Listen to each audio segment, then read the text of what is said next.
इफिसियों के नाम लिखा गया खत, उसका 5वां बाब और उसकी 16वीं आयत लिखा है, और वक्त को गनीमत जानो क्योंकि दिन बुरे हैं।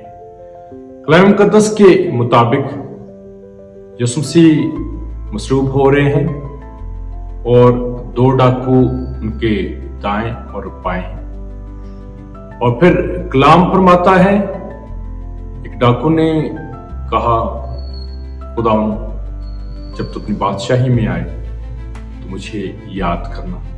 कई दफा हम सब के पास एक जैसा वक्त, एक जैसे हालात और एक जैसे मौके मौजूद होते हैं, लेकिन इसके बावजूद नतीजे फर्क होते हैं।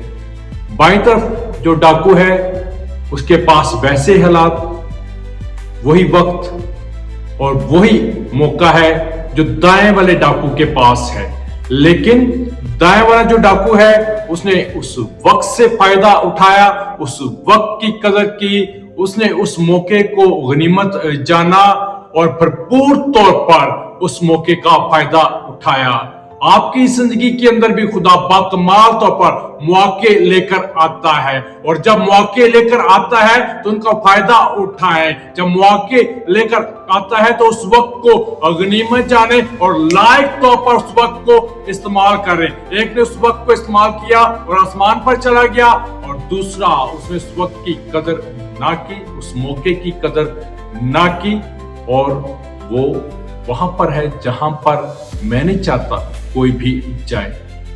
आपके पास वक्त भी है और खुदावंद हमारी जिंदगी के अंदर मौके भी लेकर आता है। तो फिर जो मौके खुदा हमें देता है उनसे भरपूर फायदा उठाएं और यीशु के नाम को जलाल दें। यीशु के नाम में आमीन।